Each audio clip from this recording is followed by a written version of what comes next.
Hello friend, this is Sangam before you and welcome back to my channel Pharmacy Tree. Friends, in this video I'm going to talk about Red BC 4000 injection. So friends, without wasting any more time, we should start the video.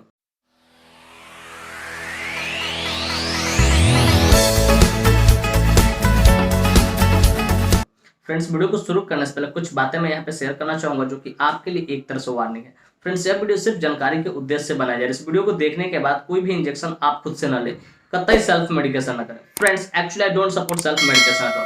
So before taking any medicine or injection you must consult your doctor. कि कोई भी दवा और injection लेने से पहले आप अपने डॉक्टर से जरूर कंसल्ट करें। तो फ्रेंड्स, चलिए वीडियो की शुरुआत करते हैं। फ्रेंड्स, आज का हमारा टॉपिक है रेड बीसी 4000 इंजेक्शन।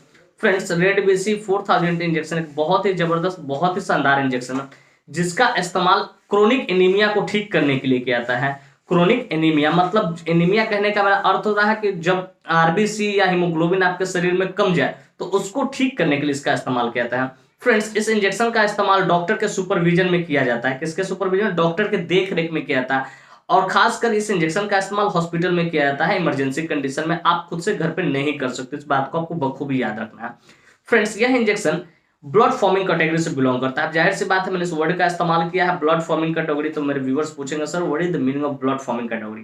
तो डियर व्यूअर्स, ब्लड मतलब होता है खून, ठीक है, और फॉर्मिंग मतलब बनाना। तो एक ऐसा इंजेक्शन जो ब्लड को बनाने का काम करे उसे हम लोग ब्लड फॉर्मिंग कैटेगरी कहते हैं। फ्रेंड्स, मैं उम्मीद करता हूँ ये बातें आपको अब अच्छे से समझ में आ गई। फ्रेंड्स, चलिए बात करना चाहें कौन सी कंपनी इसको मैन्युफैक्चर करती है, क्या इसके अंदर मॉलिक्यूल्स पाए जाते हैं, क्या इसके यूसेज होते हैं, क्या इसके कंट्रोल इंडिकेशन होते हैं, क्या इसके साइड इफेक्ट्स होते हैं और क्या इसके डोज होते हैं।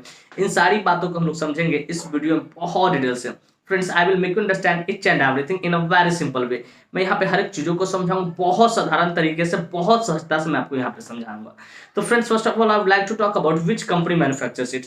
तो फ्रेंड्स, सबसे पहले हम लोग ये बात करना कौन सी कंपनी इसको मैन्युफैक्चर करती है। तो फ्रेंड्स, इस इंजेक्शन को सैनजाइम SANZYME सैनजाइम लिमिटेड फार्मास्यूटिकल इंडस्ट्री द्वारा मैन्युफैक्चर किया जाता है। इसका एस्पोरलैक करके आता है, ठीक है, प्रीबायोटिक प्रोबायोटिक।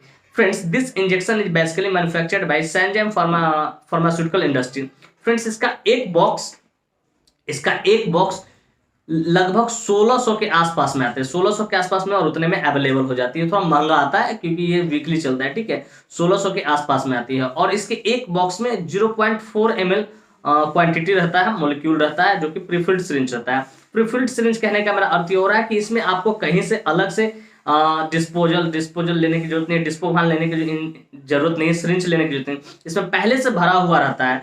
ये पहले से प्री मतलब पहले, फील्ड मतलब भरा हुआ है। इसमें मॉलिक्यूल पहले से भरा हुआ रहेगा इंजेक्शन में। आपको अलग से दूसरा इंजेक्शन लेके इसको फिर इसमें ठीक नहीं करना है, ठीक है, पूर्ण नहीं करना। इस बात को याद रखना है, ये प्रीफिल्ड इंजेक्शन होता है। फ्रेंड्स, मैं उम्मीद करता हूँ ये बातें आपको अच्छे से समझ में आएगा। फ्रेंड्स, चलिए बात करना चाहें कौन सा मॉलिक्यूल्स इसके अंदर पाया जाता है। Which molecule is found in this injection. कि बेसिकली ये जो मॉलिक्यूल इंजेक्शन होता है, ठीक है, रेड बीसी 4000, इसके अंदर कौन सा मॉलिक्यूल्स पाया जाता है। तो फ्रेंड्स, बेसिकली इसके अंदर single molecule human recombinant erythropoietin alpha 4000 international unit में पाया जाता है। एक बार मैं फिर से रिपीट कर देना चाहूंगा, थोड़ा लंबा है। Human recombinant erythropoietin alpha 4000 international unit में पाया जाता है, जिसका इस्तेमाल क्रोनिक एनीमिया को ठीक करने के लिए कहता है। फ्रेंड्स, इसे दूसरे शब्दों में इपोटीन अल्फा भी कहते हैं, जिसे साल्ट नेम भी आप कह सकते हैं, और इपोटीन अल्फा भी कहते हैं, और इसे शॉर्ट टर्म में हम लोग ईपीओ भी बोलते हैं। क्या बोलते हैं? ईपीओ भी बोलते हैं। फ्रेंड्स, मैं उम्मीद करता हूँ ये बातें आपको अच्छे से समझ में इसके अंदर कौन सा मॉलिक्यूल्स पाया जाता है। फ्रेंड्स, चलिए थोड़ा इरिथ्रोपोइटिन के बारे में समझते हैं कि इरिथ्रोपोइटिन आखिर होता क्या है, ठीक है। तो फ्रेंड्स, हमारी जो किडनी होती है उसके अंदर एक प्रोटीन होता है जिसको हम लोग बोलते हैं इरिथ्रोपोइटिन। वो क्या करता है? रेड ब्लड सेल को प्रोड्यूस करने का काम करता है। क्या करता है? प्रोड्यूस मतलब जन्म देने का काम करता है। तो जब हमारा किडनी, ठीक है, प्रॉपर ढंग से फंक्शन नहीं करता है, आरबीसी को प्रोड्यूस नहीं कर पाता है, जो इरिथ्रोपोइटिन का काम होता है आरबीसी को प्रोड्यूस करना, और वो इरिथ्रोपोइटिन काम नहीं कर पाता है, तो इसे सिंथेटिक तौर पे बाहर से दिया जाता है इरिथ्रोपोइटिन को। तो फ्रेंड्स, मैं उम्मीद करता हूं आपको इरिथ्रोपोइटिन के बारे में जानकारी समझ में आ गया होगा, अच्छी तरीके से समझ में आ गया। फ्रेंड्स, चलिए बात करना चाहेंगे इसके यूसेज के बारे में, कहां कहां इसका इस्तेमाल करता है। तो फ्रेंड्स, बेसिकली इसका इस्तेमाल chronic anaemia due to chronic kidney disease. अगर किसी व्यक्ति को क्रोनिक किडनी डिजीज बहुत 2 साल से 3 साल से 1 साल से लंबे समय से किडनी डिजीज है, ठीक है, तो वहां पे किडनी, जाहिर सी बात है, इरिथ्रोपोइटिन प्रोटीन बनाएगा ही नहीं, और इरिथ्रोपोइटिन जब नहीं बनेगा तो जाहिर सी बात है कि आरबीसी भी नहीं बनेगा। तो वहां पे क्या होता है? क्रोनिक एनीमिया हो जाता है। किसके कारण? Due to chronic kidney disease. Chronic kidney disease के कारण ये हो जाता है, तो वहां पे इसका इस्तेमाल किया जाता है। फिर कहते हैं chronic anaemia due to chemotherapy, अगर किसी पेशेंट को कार्सिनोमा हो गया हो, कैंसर हो गया, तो उसको कीमोथेरेपी जब होता है, ठीक है, तो उसके कारण भी कभी क्या क्या होता है कि आरबीसी जो होता है वो डेड होने लगता है, तो उसको भी ठीक करने के लिए इसका इस्तेमाल किया जाता है। और इसका इस्तेमाल एज ए सपोर्टिव ट्रीटमेंट में एचआईवी में भी लिया जाता है, लेकिन बेसिकली इसका दो ही जगहों पर इस्तेमाल किया जाता है कि क्रोनिक किडनी डिजीज के कारण अगर क्रोनिक एनीमिया हो उसके जगह पे, या तो कहते हैं कि कीमोथेरेपी के कारण क्रोनिक एनीमिया हो उसके जगह पे। लेकिन अगर सिंपल शब्दों में मैं कहूं, ठीक है, तो इसका इस्तेमाल समझ जाओ कि एनीमिया को, क्रोनिक एनीमिया को, आरबीसी की संख्या, हीमोग्लोबिन की संख्या बहुत कम गई मात्रा, तब इसका इस्तेमाल करते हैं। फ्रेंड्स, अगर कोई व्यक्ति क्रोनिक किडनी डिजीज से सफर करेगा तो उसको पैराफेशियल इन्हें पूरा फेस स्वेलिंग हो जाएगा, आप उसके हाथ पांव स्वेलिंग हो जाएंगे, ठीक है, यूरिन आउटपुट सही से उसका नहीं होगा, फिर स्लरिंग ऑफ स्पीच होगा, लड़खड़ा के बोलेगा, बोलना कुछ और बोलेगा कुछ और। ये सारे कुछ इसके साइन सिम्टम्स है सीकेडी के, क्रोनिक किडनी डिजीज के। और लेकिन अगर सिंपल शब्दों में कहूं तो इसका इस्तेमाल क्रोनिक एनीमिया को ठीक करने के लिए किया जाता है। क्रोनिक एनीमिया कहने का अर्थ यह होता है कि इसका इस्तेमाल कि जब हमारा किडनी, ठीक है, इरिथ्रोपोइटिन हार्मोन की मदद से आरबीसी को प्रोड्यूस करना बंद कर देती है, तब करते हैं।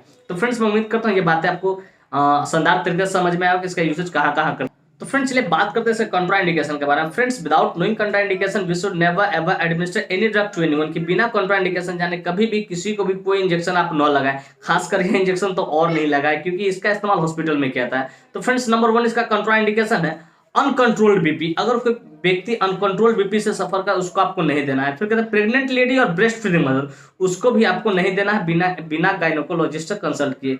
फिर कहते हैं हार्ट डिजीज, अगर पेशेंट हार्ट डिजीज से सफर कर रहा है तो उसको भी आपको नहीं देना है। तो फ्रेंड्स, मैं उम्मीद करता हूँ कंट्राइंडिकेशन भी आपको अच्छे से समझ में आएगा किनको किनको नहीं देना है।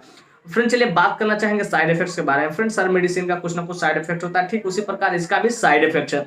फ्रेंड्स, इसका साइड इफेक्ट्स कुछ इस प्रकार: नोजिया एंड वोमिटिंग, जी मिचलाएगा, उल्टी करने का मन करेगा, हेडेक, आपका थोड़ा बहुत दर्द रहे। फिर कहते हैं डिजीनेस, आपको चक्कर आएगा, क्या आएगा, चक्कर आएगा। तो फ्रेंड्स, इस तरह का कोई भी साइड इफेक्ट, इन चारों में से कोई भी साइड इफेक्ट देखे, आप तुरंत अपने डॉक्टर से कंसल्ट करें, ताकि इसके जगह पर दूसरे ब्रांड को, जैसे इपोराइज होगी या बिपॉक्स 4000 होगी, वो सब लिख सके। तो फ्रेंड्स, मैं उम्मीद करता हूँ इसके साइड इफेक्ट्स भी आपको बढ़िया समझ है। फ्रेंड्स, चलिए बात करना चाहेंगे इसके डोज के बारे में। फ्रेंड्स, इसका जो डोज होता है 1 वाइल इंटू वीकली होता है, कि एक वाइल आप सप्ताह में एक ही बार देते हैं। लेकिन हाउ टू एडमिनिस्टर, देना कैसे, ये भी जान लीजिए। फ्रेंड्स, इस इंजेक्शन को आप देने के लिए सबक्यूटेनियस देना होता है। सबक्यूटेनियस मतलब आपको मांसपेशी में नहीं देना है, स्किन में देना है, जैसे आप इंसुलिन का इंजेक्शन देते हैं, ठीक उसी प्रकार से। तो ये जो इंजेक्शन देना होता है वो सबक्यूटेनियस था। आप उसके लिए सबसे बेस्ट रीजन है अम्बिलिकल रीजन, नाभि के पास वाले जो जगह होता है वहां पे दे सबक्यूटेनियस आपको देना है। फिर आपको थाई के पास यहाँ भी होते हो, वहां भी दे सकते हो। हालांकि मैं यहाँ पे एक पिक्चर डाल दिया है कहाँ कहाँ दिया जा सकता है, लेकिन मैं सबसे बेहतरीन मैं बता रहा हूँ आपको कि अम्बिलिकल रीजन को ही आप सेलेक्ट करें इसे देने के लिए, ये जबरदस्त काम करेगा। तो फ्रेंड्स, मैं उम्मीद करता हूँ इसके रूट ऑफ एडमिनिस्ट्रेशन भी आपको समझ में कहाँ देना है, ठीक है। फ्रेंड्स, मैं उम्मीद करता हूँ ये बातें आपको बिल्कुल अच्छे से समझ में आ गया होगा कि रेड बेसी 4000 इंजेक्शन क्या होता है, कौन सी कंपनी इसको मैन्युफैक्चर करती है, क्या इसके अंदर मॉलिक्यूल्स पाए जाते हैं, क्या इसके यूसेज होते हैं, क्या इसके कंट्राइंडिकेशन होते हैं, क्या इसके साइड इफेक्ट्स होते हैं, और क्या इसके डोज होते हैं, और क्या इसका रूट ऑफ एडमिनिस्ट्रेशन होता है। और साथ में मैंने ये भी थोड़ा बता दिया है कि इरिथ्रोपोइटिन होता क्या है, कि किडनी कैसे, किडनी के अंदर आके कैसे ये काम करती है, क्या इसका काम होता है इरिथ्रोपोइटिन को, ठीक है। तो फ्रेंड्स, मैं उम्मीद करता हूँ ये बात आपको बिल्कुल क्लियर समझ आए। फ्रेंड्स, साथ में मैं ये भी उम्मीद करता हूँ वीडियो काफी इन्फॉर्मेटिव, काफी इंटरेस्टिंग, काफी जबरदस्त लगा हो, और मेरे इस वीडियो से आपको कुछ ना कुछ सीखने को जरूर मिला हो। Friends, if you find this video informative and interesting, hit the like button, subscribe my channel, don't forget to share it with your medical friends and common friends. Thank you for watching this video, bye bye, take care. फिर मिलते हैं next video में, तब तक स्वस्थ रहिए, मस्त रहिए, ख्याल रखिए अपना और अपने परिवार का। थैंक यू, धन्यवाद।